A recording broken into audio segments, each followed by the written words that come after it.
확대한다, 이런 의미입니다. 우리가 흔히 자신의 문제를 확대합니다. 근심을 확대하고 걱정을 크게 부풀리다 보니까 하나님이 점점 어떻게 됩니까? 마치 망원경을 거꾸로 들고 느리는 것처럼 하나님은 점점 작아지는 거죠. 하지만 마리아는요, 자신의 비천한 현실이 아니라 자신에게 찾아오신 하나님을 확대하고 있는 겁니다. 도대체 무엇이 이 시골 소녀의 시야를 이렇게 바꾸었을까요?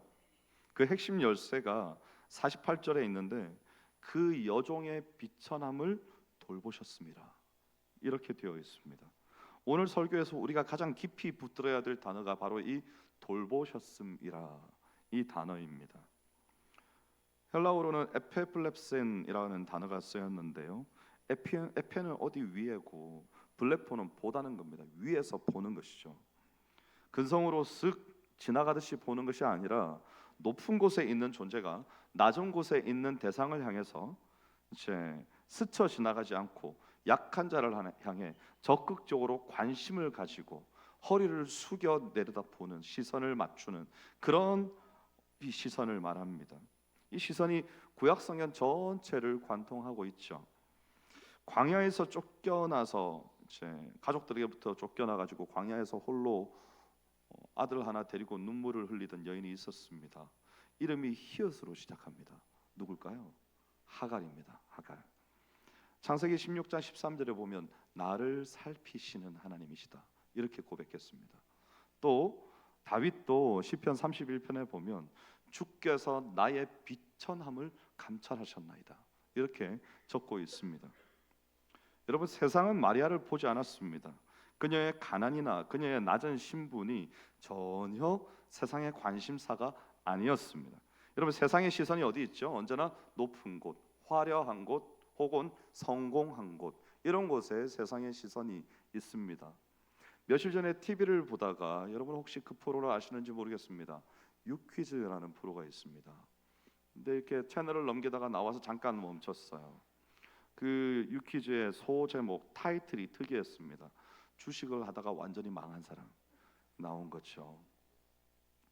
한 10분, 15분을 계속 보는데 뭘 투자했다가 쫄딱 망했습니다.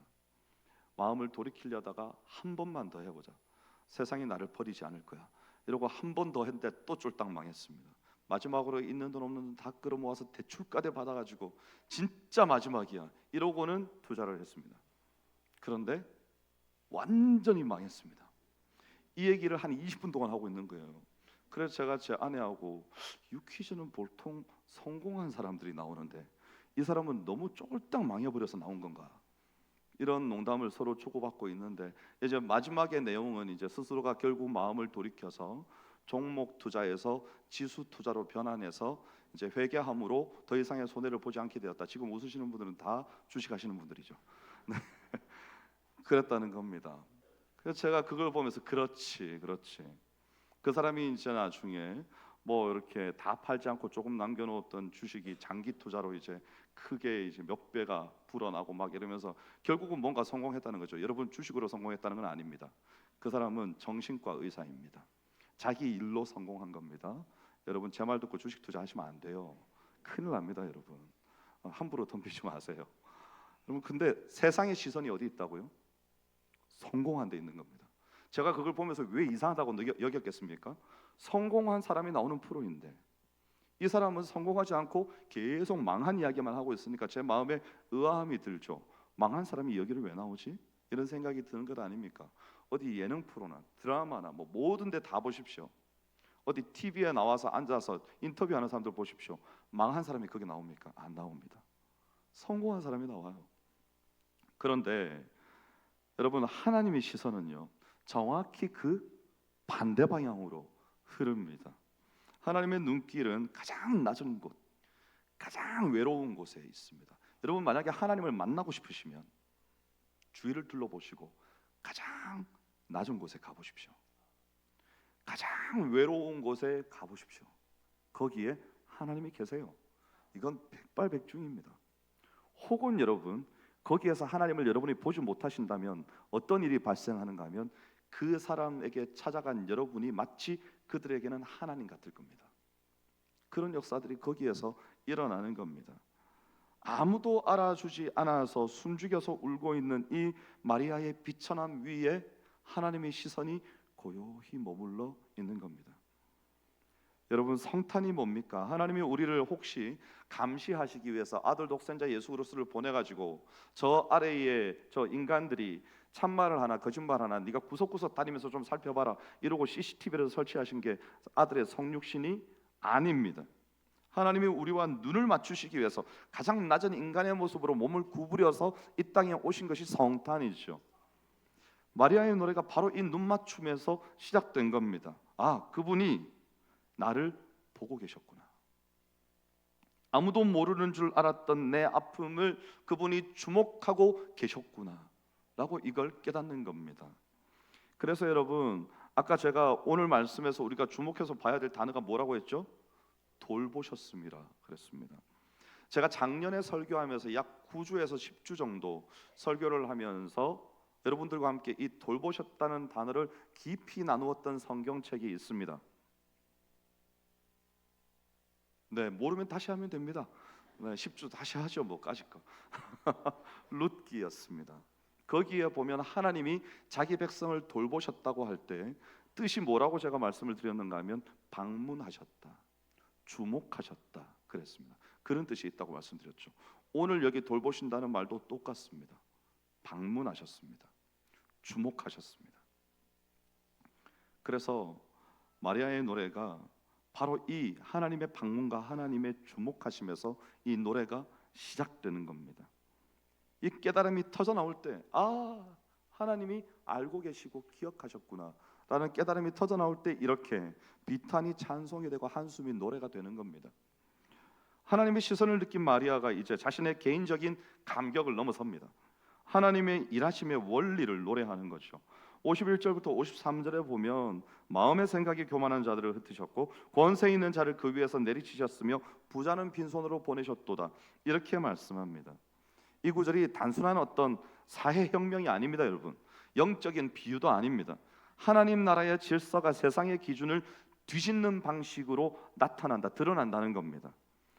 그러니까 인간의 교만을 낮추고 겸손한 자를 높이시는 하나님의 거룩한 역전, 그 역전이 여기에서 나타나고 있다는 것이죠. 왜 그런가 하면 그릇이 가득 차 있으면 새 물을 부을 수가 없기 때문입니다. 여기에 물이 들어있는 컵이 있습니다. 3분의 1 정도가 비었어요. 제가 좀 전에 마셔가지고 여기에는 3분의 1 정도 부을 수 있죠. 여기에 만약에 물이 꽉 찼다고 생각해 봅시다. 그러면 물을 부어야 됩니까? 말아야 됩니까? 붓지 말아야 되죠. 흘러 넘치기 때문입니다. 여러분, 컵에 물을 부을 수 있으려면 컵이 비어 있어야 됩니다. 똑같죠? 똑같습니다. 하나님께서 우리에게 들어오시려면 들어오실 공간이 있어야 되는 겁니다. 사실 자기 자신으로 이미 꽉 차 있는 사람, 교만한 사람이죠. 또 자신의 힘을 의지해서 하나님이 필요 없는 사람, 이 사람, 보통 이런 사람들은 권세를 가진 사람들이 이런 마음을 가지고 있습니다. 또 세상의 것으로 이미 배가 불러서 영적인 허기를 전혀 느끼지 못하는 사람, 나는 이것만 있으면 돼 괜찮아 이렇게 사는 사람들, 거기에 하나님이 들어가실 공간이 없는 겁니다. 그래서 여러분, 하나님이 그들을 흩으시고 빈손으로 보내시는 것은 역설적이게도 그들을 미워하셔서가 아닙니다.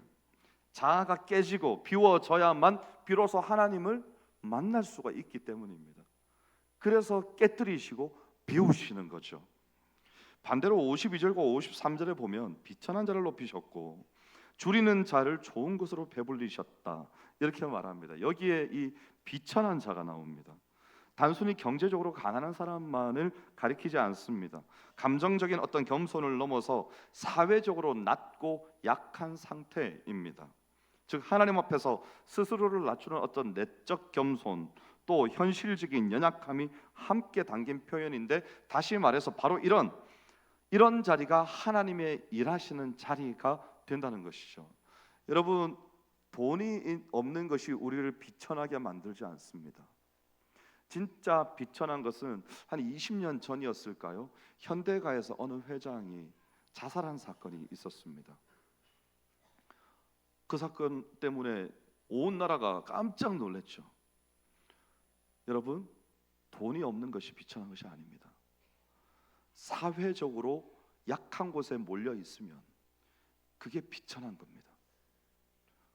분명히 모두가 나를 바라보는 것 같은데 아무도 관심을 가지지 않습니다. 모두가 다 내 마음을 알 것 같은데 물어보면 아무도 모릅니다. 사회적 약자입니다. 이런 사람들. 돈이 있든지 없든지, 위치가 있든지 없든지, 어떤 무엇을 이루었든지 이루지 않았든지 다 약한 사람들입니다. 그래서 여러분, 우리도 하나님이 일하시는 자리에 있기 위해서 우리의 입술에 늘 있어야 되는 고백이 있는데, 그게 뭔가 하면, 하나님, 저는 아무것도 아닙니다. 그리고 또 이런 고백도 할 수 있습니다. 하나님, 제게는 소망이 없습니다. 이런 고백도 할 수 있죠. 하나님이 아니시면 저는 도저히 살 수가 없습니다. 우리가 기도할 때도 어떻게 시작합니까? 우리의 기도를 회개함으로 기도를 시작하지 않습니까? 하나님의 응답이 있기 위해서는 그 응답이 임할 수 있는 자리가 마련이 되어야 되기 때문이죠. 우리의 자아가 아니요, 나 할 수 있어요, 내 계획이 분명합니다, 하나님 저는 이렇게 할 거예요 라고 생각하는 사람은 그것이 깨지지 않는 이상 하나님의 제안을 받아들이지 않습니다. 왜냐하면 내가 너무나 명확하고 내 주장이 확실하기 때문이죠. 하나님께서 보시다가 안 되시면 그를 낮추시고 그의 자아를 깨뜨리시는 겁니다. 왜요? 하나님이 그와 함께 하시기 위해서. 그러므로 하나님이 이 땅에 오신 것은 우리를 사랑하셔서 이제는 우리를 깨뜨리시고 우리에게 우리와 함께 하실 공간을 만드셔서 영원토록 우리와 함께 하시기 위해서. 이것이 우리는 임마누엘이라고 부릅니다. 여러분, 혹시 2025년 한 해 동안 실패하셨습니까? 병을 얻으셨습니까? 계획했던 일이 무너져서 내 마음이 스스로 비천해졌다, 이렇게 생각하십니까? 바로 그 마음의 가난함, 그 결핍이야말로 하나님이 머무시는 거처가 됩니다.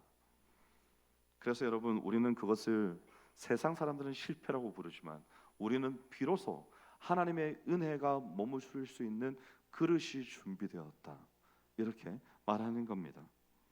마리아도 그렇습니다. 마리아가 위대해서 예수님을 잉태한 것이 아닙니다. 그녀가 비천했고 그녀가 비어 있었는데 하나님께서 그녀를 발견하시고 그녀에게 찾아가신 겁니다.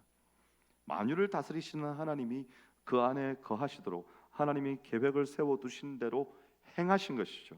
그래서 여러분, 성탄은 우리의 결핍이 하나님의 충만함을 만나는 시간입니다. 마지막으로 마리아가 시선을 돌려서 과거로 향합니다. 이 사건이 우연이 아니라는 것을 고백하는 것입니다. 54절에 그 종 이스라엘을 도우사 긍휼히 여기시고 기억하시되 그랬습니다. 여기서 이 기억하다라는 단어가 또 매우 중요합니다.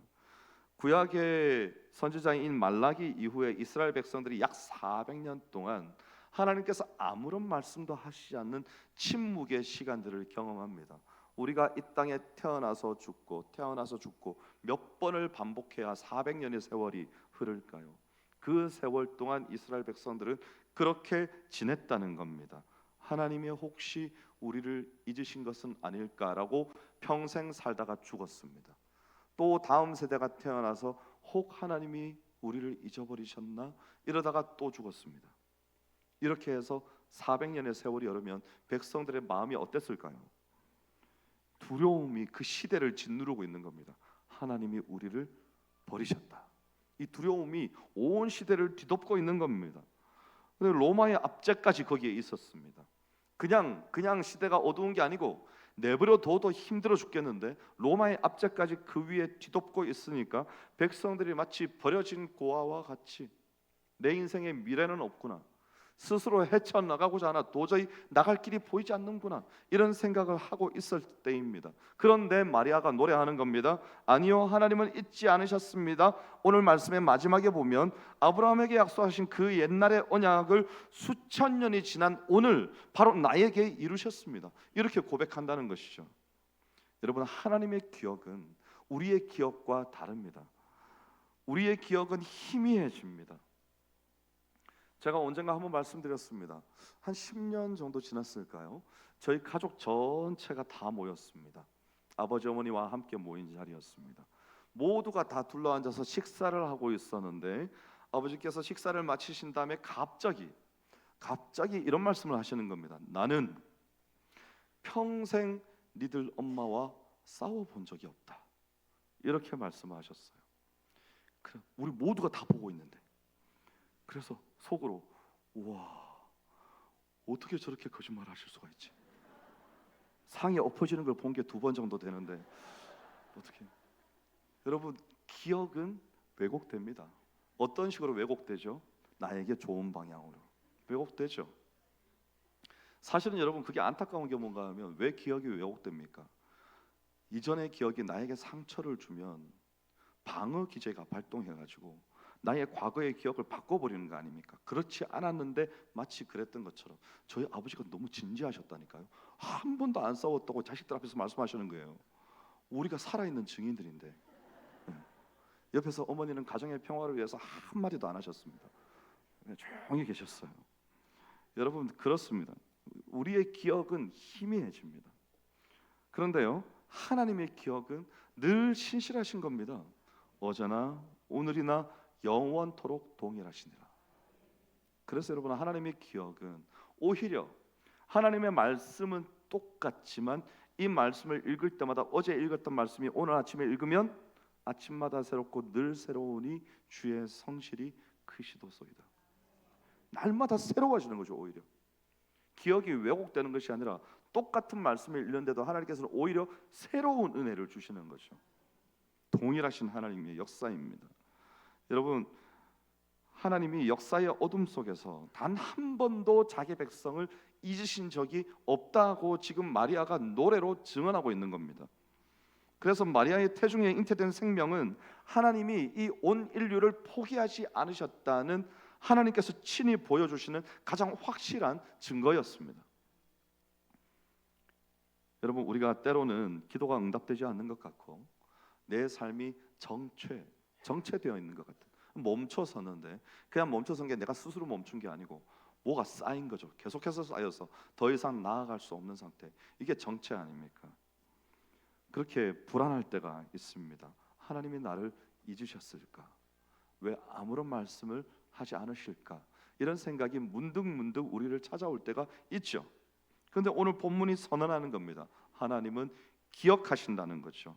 우리가 흘린 눈물요, 우리가 골방에서 하나님 앞에 누군가 들을까 봐 나지막히 내뱉었던 신음소리까지, 찬양도 있지 않습니까? 나의 작은 신음까지도 다 들으시는 하나님. 그래서 여러분, 우리가 견뎌낸 그 모든 시간을 하나님이 정확하게 기억하시고 때가 참에 가장 선한 방법으로 우리를 찾아오신다는 것입니다. 말씀을 맺고자 합니다. 오늘 말씀을 관통하는 하나의 단어가 있다고 했습니다. 이제 물어봐도 대답하실 것 같아요. 뭐였죠? 돌보셨습니다. 다른 대답하신 것 같은데 그렇죠? 돌보셨습니다 그랬습니다. 2000년 전에 나사렛의 한 소녀를 향해서 몸을 굽혀서 시선을 맞추셨던 그 하나님께서 이제 오늘 이 예배당에 앉아 있는 우리를 찾아오시는 겁니다. 여러분, 하나님은 키가 얼마나 크실까요? 가끔 영화에 보면 이렇게 태평양 바다를 건너오는 신들의 모습을 보여주기도 하고, 또 많이 드셔서 뚱뚱하실까요? 이런 생각을 해봅니다. 제가 왜 이런 얘기를 하는가 하면 하나님은 얼마나 낮추셔야 우리와 같은 시선으로 우리를 바라보실 수 있으셨을까요? 죄 가운데 자기밖에 모르는 연약한 인간을 시선을 맞추기 위해서 얼마나 내려오셔야 했을까요? 빌립보서는 말하기를 자기를 버려 종의 형체를 가져 죽기까지 복종하셔서 우리와 시선을 맞추셨습니다. 그게 하나님의 노력이었습니다. 우리를 살려내기 위해서 밤 무릎을 하신 게 아니고 바짝 엎드려서 우리와 같은 높이로 우리를 바라보신 거죠. 같은 괴로움 속에서, 같은 인간이 겪는 모든 군상들의 그 아픔 속에서 우리를 그렇게 바라보신 겁니다. 마리아의 노래는 그런데 나를 보셨다는 데서 끝나지 않습니다. 그녀가 곧바로 뭐라고 말하는가 하면 하나님이 교만한 자를 흩으시고 권세 있는 자를 내리치시며 비천한 자를 높이시고 줄인 자를 배불리신다, 이렇게 노래를 하는데 이게 뭘 의미하는가 하면 하나님의 시선이 마리아 한 사람에게만 머무는 것이 아니라 세상의 모든 낮은 곳, 모든 비천한 자를 향해서 흐르고 있다는 사실입니다. 성탄을 기다리는, 우리가 주님을 기다리는 이 절기를 대림절이라고 하지 않습니까? 이 대림절에 우리가 할 일이 무엇일까요? 제가 세 가지 정도로 요약해 봤습니다. 첫 번째는 하나님의 시선을 받아들이십시오. 세상의 염려와 두려움을 자꾸만 확대하지 마십시오. 하던 일을 멈추고, 그렇게 엉뚱한 것을 확대하던 일을 멈추고 우리는 뭘 더 자세히 들여다봐야 되는가 하면 내 상황의 비천함과 결핍을 부끄러워하던 것을 다 중단하고, 아까 우리 목사님이 처음에 기원 기도할 때 그러셨죠. 가던 걸음을 멈추고 돌아와서 엎드려야 된다. 지난주 설교, 지난 금요일 설교 이렇게 시작할 때 기원 기도할 때 기도하셨는데요. 내 상황의 비천함과 결핍을 부끄러워하지 마시고 와야 됩니다. 오히려 그 빈 공간이 하나님이 나를 찾아오실 자리가 됨을 우리가 굳게 믿을 수 있어야 됩니다. 그래서 여러분, 내가 막 괴롭고 힘이 들고 앞이 캄캄할 때, 바로 그때가 사실은 하나님께서 진짜 일하시기 시작하는 순간입니다. 왜냐하면 그동안에는 하나님이 내게 비집고 들어올 틈이 없으셨단 말이죠. 내 고집 때문에, 내 인생의 아집과 편견 때문에, 내가 이건 너무 잘 아는데, 이건 내 계획대로 해야 되는 것인데, 이렇게 해서 내가 그걸 붙들고 있었단 말입니다. 놓지를 않으니까 하나님이 내게 오실 수가 없으셨던 거죠. 그런데 이제 깨어진 틈 사이로, 너 많이 힘들었느냐? 내가 늘 내 곁에 서서 너에게 말을 걸고 있었는데 네가 전혀 듣지를 못하였다. 하나님께서는 400년 동안 이스라엘 백성들을 버려두신 게 아니었습니다. 여러분, 아무도 하나님께 듣고자 하지 않았던 겁니다. 그러니까 결국 하나님께서 독생자 예수 그리스도를 보내시는 거 아닙니까? 하나님, 나 자신의 자존감을 높이자는 게 아니고 우리 곁에 늘 계시는 하나님을 존중해야 됩니다. 받아들이십시오. 두 번째는 그 시선을 나누십시오. 하나님의 돌보심을 받는 우리가 이제는 그 시선을 나누도록 부르심을 받았습니다. 여러분, 내 주변에서 아무도 눈여겨보지 않는 사람이 누군지 한번 살펴보십시오. 여기 성가대가 있지 않습니까? 성가대가 너무 아름답게 찬양을 했는데, 이렇게 아름답게 찬양하는 중에 여러분이 서로 즐겁게 이렇게 대화하고 그럴 때 여러분 중에 누군가는 단 한 번도 시선을 받지 못하고 대화도 하지 못하고 집으로 돌아가는 사람이 있을 거라고요. 그렇죠? 괴로움, 마음의 상처를 안고 나왔는데, 근데 예배에서 하나님이 내게 말씀하시는 것 같은데 우리는 자꾸 뭘 바래요? 누군가 나를 봐주기를, 와서 요즘 어떠세요? 한번 물어봐 주기를 바라는데 아무도 그렇게 하지 않아요. 그런 사람이 꼭 있습니다. 새 가족이 왔는데, 등록을 했는데, 등록한 다음에 앉아서 예배를 드리는데 한 달, 두 달이 지나도록 아무도 말을 걸지 않고 전화도 한 통 오지 않고, 이런 사람이 있을 수 있다고요. 여러분, 그런 사람들이 우리 주위에 있습니다. 우리가 찾을 수 있어야 됩니다. 늘 뒤편에 서서 사진 촬영을 할 때 남들 뒤에서 고개만 빼꼼 내밀고 살짝 찍고 사라지는 사람, 이런 사람이 있죠. 모임에서 말없이 구석에 앉아 있다가 한마디도 하지 않고 집에 가는 사람, 이런 사람들이 있습니다. 그들이 무슨 생각을 하는지, 어떤 마음을 가지고 있는지 우리는 관심이 없습니다. 자기가 말하지 않으니까 굳이 우리가 관심을 가져야 됩니까? 이런 사회가 됐습니다. 요즘 사회는. 그래서 여러분, 그들에게 따뜻한 눈길 한번, 안부 인사 한마디 건네보셔야 됩니다. 우리 가족인데 1년 내내 연락 한번 하지 않았던 사람도 혹시 있지 않습니까? 그런 사람들 12월 이때 이제 한번 해보는 겁니다. 여러분, 하나님의 돌보심을 이 땅에서 실천하는 것이죠. 여러분, 제가 지금 하는 말을 흘려 들으시면 내년 12월이 되어서 후회하십니다.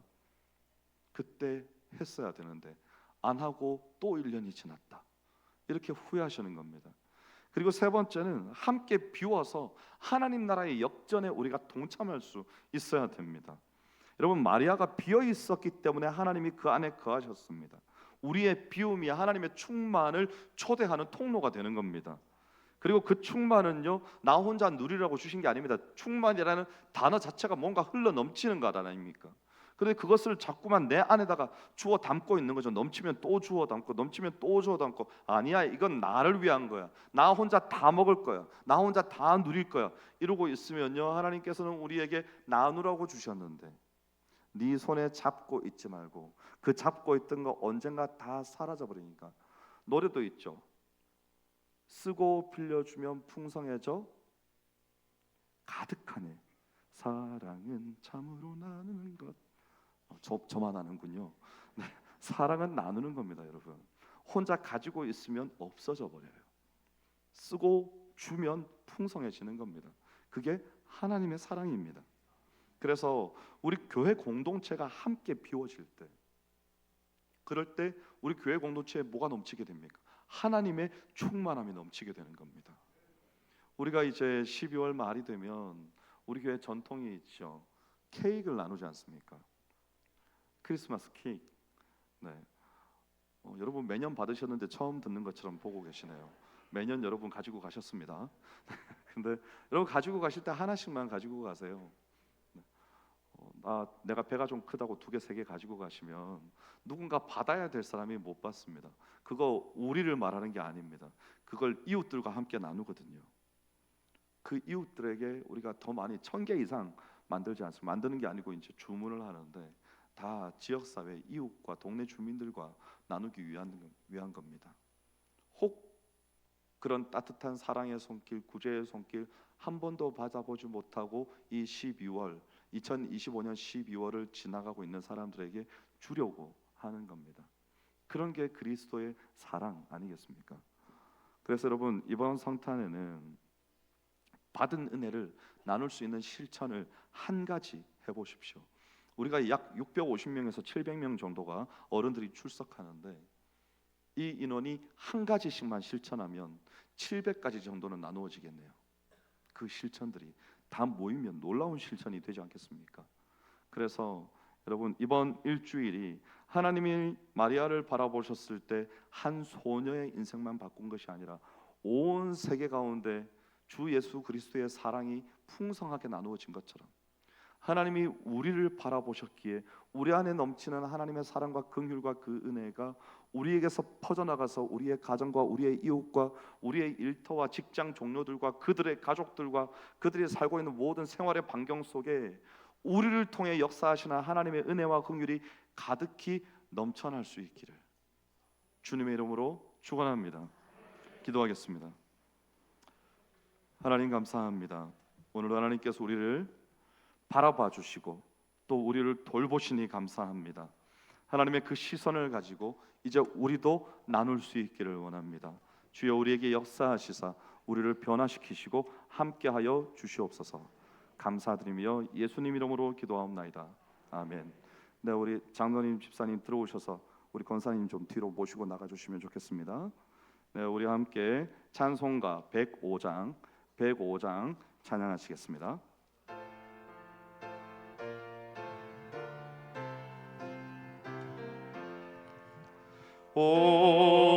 오랫동안 기다리던 주님 강림하셔서 죄에 매인 백성들을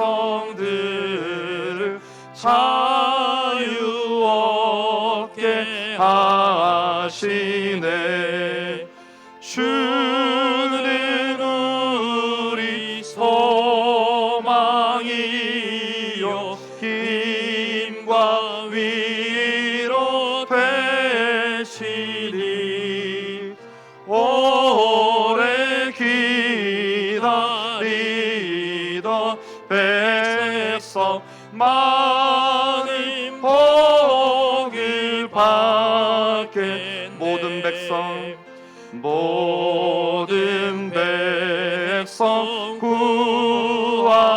구하려고 임금으로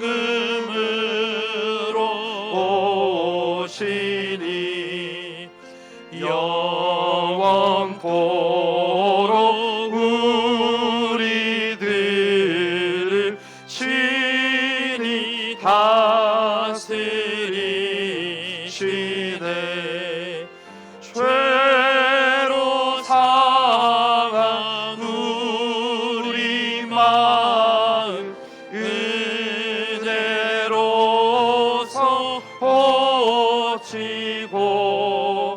주의 빛난 보좌 앞에